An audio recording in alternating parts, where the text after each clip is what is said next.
అందరికీ నమస్తే. నేను మీ సూర్య. చాలామందికి రాజ్యాంగం అనేటువంటిది ఏంటి? ఎలా ఉంటుంది? ఏం చెప్తుంది? అనేటువంటి ఆలోచనతో తెలుసుకోవాలని ఉంటుంది. కానీ చాలామందికి కుదరదు. ఎవరైతే కాంపిటేటివ్ ఎగ్జామ్స్ ప్రిపేర్ అవుతారో వాళ్ళందరికీ కూడా ఈ కాన్స్టిట్యూషన్ అంటే ఏంటి అనేటువంటిది తెలుస్తుంది. కానీ మిగతా వాళ్ళకి కాన్స్టిట్యూషన్ అనేటువంటిది తెలియకపోవడం వల్ల మనం చాలా కోల్పోతున్నాం. అందులో భాగంగా మనం ఎంతమందికి వీలైతే అంతమందికి ఈ కాన్స్టిట్యూషన్ అనేటువంటి దాన్ని తెలియచేయాలనేటువంటి ఒక ఆలోచనతో ఒక సిరీస్ ఆఫ్ వీడియోస్ చేయడానికి మనం నిర్ణయించుకున్నాం. అందులో భాగంగా అటు కాంపిటేటివ్ ఎగ్జామ్స్ ప్రిపేర్ అయ్యేటువంటి వాళ్ళకి ఉపయోగపడే విధంగా, మరియు ఎవరైతే రాజ్యాంగాన్ని తెలుసుకోవాలనుకుంటున్నారో ఈవెన్ ఒక లేమెన్ కూడా తెలుసుకునే విధంగా ఈ కాన్స్టిట్యూషన్ సిరీస్ని మనం ఎంత వీలైతే అంత బాగా చేయడానికి మన యొక్క ప్రయత్నం చేస్తున్నాం. దీన్ని మీరందరూ కూడా ఆదరిస్తారని ఆశిస్తున్నాను. మనము మన ఇండియన్ కాన్స్టిట్యూషన్ అంటే ఏంటి అనే విషయాన్ని లోతుగా తెలుసుకునే ముందు అసలు రాజ్యాంగం మీద ఒక అవగాహనను మనం పెంచుకోవాలి. అసలు మన రాజ్యాంగం మనకి ఏం చెప్తుంది అనేటువంటిది ఒకసారి మనం చూస్తే, మన ప్రజాస్వామ్య దేశంలో మన రాజ్యాంగము ప్రతి పౌరుడి యొక్క హక్కులేంటి, అదేవిధంగా పౌరుడి యొక్క విధులేంటి, సిటిజన్స్ యొక్క రైట్స్ అండ్ సిటిజన్స్ యొక్క ఫండమెంటల్ డ్యూటీస్ ఏంటి అనేటువంటి చెప్తుంది.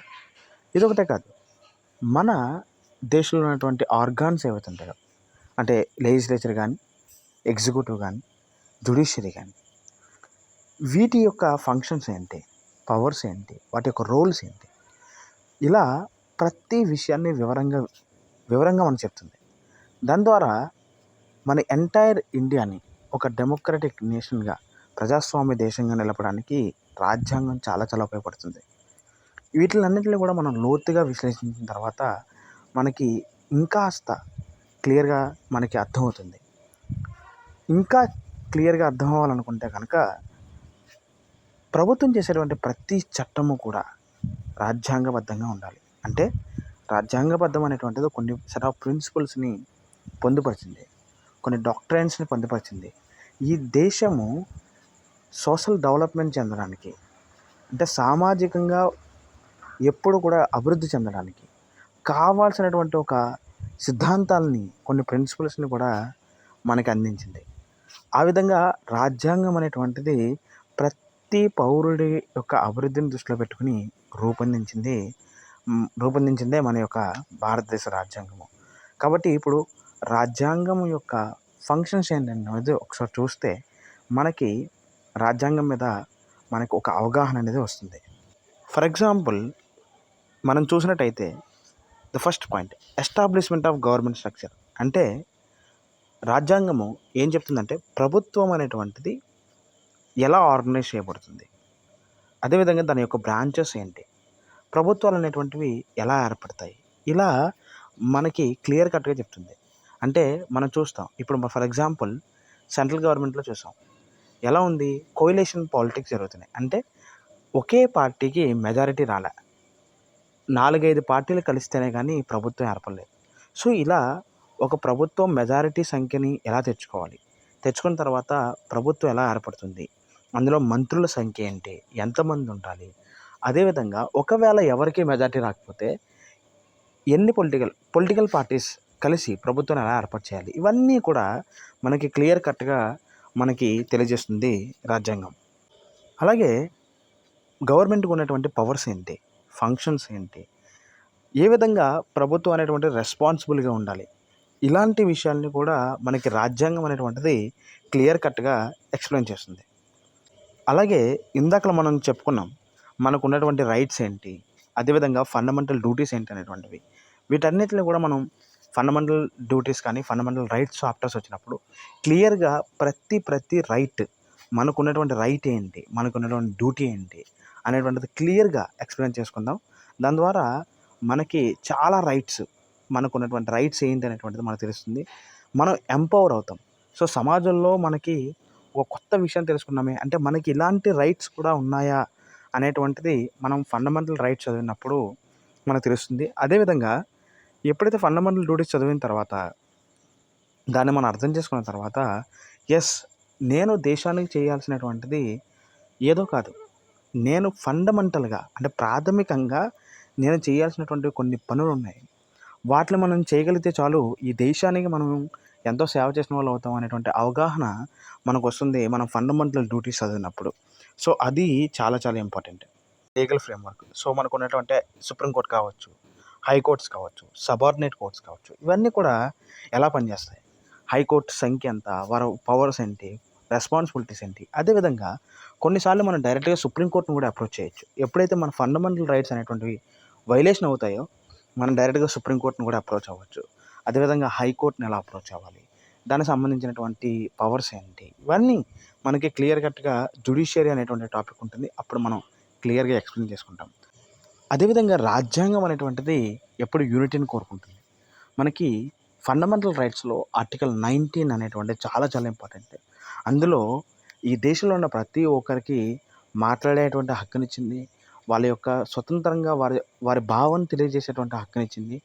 అదేవిధంగా ఈ దేశంలో పుట్టినటువంటి ఎవరైనా సరే ఈ దేశంలో ఎక్కడైనా నివసించేటువంటి హక్కునిచ్చింది. ఒక ఒక వ్యవస్థని, ఒక అసోసియేషన్ని ఏర్పాటు చేసుకునేటువంటి హక్కునిచ్చింది. ఇలా ఆర్టికల్ 19 అనేటువంటిది ఒక యూనిటీని చూపిస్తుంది. అది మనకి చాలా చాలా ఇంపార్టెంట్ ఆర్టికల్. మనం ఫండమెంటల్ రైట్స్ చూసినప్పుడు చూస్తాము. అయితే రాజ్యాంగం అనేటువంటిది ఈ దేశం ఎప్పుడు కూడా ఒక్కటిగా ఉండాలి అనేటువంటి ఒక భావనతోటి రూపొందించబడింది. అంత గొప్ప రాజ్యాంగం. అయితే భారతదేశ రాజ్యాంగం అనేటువంటిది ప్రపంచ దేశాల్లో ఉన్నటువంటి రాజ్యాంగంలో అతిపెద్ద రాజ్యాంగము. ఇక్కడ ప్రతి ఒక్కరి యొక్క కల్చర్ని రిప్రజెంట్ చేయబడింది. ఇప్పుడు నార్త్ ఈస్టర్న్ స్టేట్స్కి వెళ్తే డిఫరెంట్ టైప్స్ ఆఫ్ కల్చర్ ఉంటుంది. అదేవిధంగా మనకి సదరన్ ఇండియాలో ఒక టైప్ ఆఫ్ కల్చర్ ఉంటుంది. ఈ కల్చర్స్తో పాటుగా మనకున్నటువంటి రైట్స్ని వీటన్నిటిని కూడా గుర్తించి రాజ్యాంగం అనేటువంటిది ఒక యూనిటీని ప్రతిపాదించింది. అంతేకాకుండా రాజ్యాంగం ఎప్పుడైతే ఎక్కువ మంది తెలుసుకోబడుతుందో, ముఖ్యంగా యువత ఎప్పుడైతే రాజ్యాంగం గురించి వాళ్ళు ఆర్ట్స్ అయినా, సైన్స్ అయినా, ఇంజనీరింగ్ బ్యాక్గ్రౌండ్ స్టూడెంట్స్ అయినా ప్రతి ఒక్కరు, ఓటు హక్కు వేసేటువంటి ప్రతి ఒక్కరు ఎప్పుడైతే రాజ్యాంగం గురించి పూర్తి వివరంగా తెలుసుకోగలుగుతారో, ఎప్పుడైతే మాట్లాడగలుగుతారో ఈ దేశంలో ఒక పొలిటికల్ డెవలప్మెంట్ అనేటువంటి జరుగుతుంది. ఆ పొలిటికల్ డెవలప్మెంట్ ద్వారా పొలిటికల్ స్టెబిలిటీ అనేటువంటిది ఈ దేశంలో ఏర్పడుతుంది. అప్పుడు ప్రభుత్వాలు కూడా ఆచితూచి మాట్లాడతాయి, పొలిటికల్ పార్టీలు కూడా ఆచితూచి వాగ్దానాలు ఇస్తాయి. ఈ రోజున పొలిటికల్ స్టెబిలిటీ, పొలిటికల్ డెవలప్మెంట్ లేకపోవడం వల్లే ఈ రోజున ఇంకా పొలిటికల్ పార్టీస్ అనేటువంటివి రకరకాల మాటలు చెప్తున్నాయి, ఫ్రీబీ స్కీమ్స్ ఇస్తున్నాయి, రకరకాల వాగ్దానాలు ఇస్తున్నాయి. కానీ వాళ్ళు పొలిటికల్ పార్టీలు గెలిచిన తర్వాత, ప్రభుత్వాలుగా ఏర్పడిన తర్వాత వాటిని అమలు చేయలేకపోతున్నాయి. ఎందుకు అనంటే వాళ్ళు వాగ్దానం ఇచ్చేటప్పుడు కూడా మనలో ఉన్నటువంటి చైతన్యం లేకపోవడం అనేటువంటిది. అదేవిధంగా మనము పొలిటికల్గా డెవలప్మెంట్ అవ్వకపోవడం అనేటువంటిది. కాబట్టి రాజ్యాంగం ఎప్పుడైతే ప్రతి ఒక్కరూ తెలుసుకోబడుతుందో మనము అప్పుడు ప్రభుత్వాల యొక్క పాత్ర ఏంటనేటువంటిది మనం క్లియర్గా చెప్పగలము. ఒక ఎమ్మెల్యే యొక్క రోల్ ఏంటి, అతని యొక్క పని ఏంటి అనేటువంటిది కూడా మనం క్లియర్గా చెప్పగలము. ఇప్పుడు ఎమ్మెల్యే అంటే ఒక రాజులాగా మనం ఒక ఒక వాళ్ళ కింద ఉండేటువంటి ఒకప్పుడు రాజ్యాల్లో ఉండేటువంటి ఎలా అయితే ప్రజలు ఉండేవారో ఆ విధమైనటువంటి వ్యవస్థ ఈ రోజున మనం తీసుకొచ్చేసాం. కానీ రాజ్యాంగం అనేటువంటిది ఆ విధమైనటువంటి రోల్ ఒక ఎమ్మెల్యేకి, ఒక ఎంపీకి ఇవ్వలేదు. ఒక ఎమ్మెల్యే, ఒక ఎంపీ అనేటువంటి వ్యక్తి ప్రజలకు అనుగుణంగా, రాజ్యాంగానికి అనుగుణంగా పనిచేసేటువంటి ఒక రోల్ని మనం గుర్తించాలి. ఆ విధంగా మనం ఎప్పుడైతే మనము ఆ స్థాయిని పొందామో సమాజం అనేటువంటిది ఒక డెవలప్మెంట్ అనేటువంటిది, ఒక పరివర్తన అనేటువంటిది జరుగుతుంది. దీనికి నేను అనుకునేటువంటిది ప్రధానంగా రాజ్యాంగాన్ని ఖచ్చితంగా తెలుసుకోవడం ద్వారా అది సాధ్యపడుతుంది అనేటువంటిది నా యొక్క భావన. కాబట్టి మనం ఎంత వీలైతే అంత లోతుగా రాజ్యాంగాన్ని తెలుసుకోవడానికి ప్రయత్నం చేద్దాం. అటు కాంపిటేటివ్ స్టూడెంట్స్కి ఉపయోగపడే విధంగా, ఇటు ప్రతి ఒక్కరూ అర్థం చేసుకునే విధంగా మన యొక్క వీడియోస్ని ట్రై చేద్దాం. నా వీడియోస్ మీకు నచ్చినట్టయితే లైక్ చేయండి, షేర్ చేయండి, సబ్స్క్రైబ్ చేయండి, కామెంట్ చేయండి. కామెంట్ చేసి మీ యొక్క అభిప్రాయాన్ని తెలియచేయండి. నమస్తే. Thank you.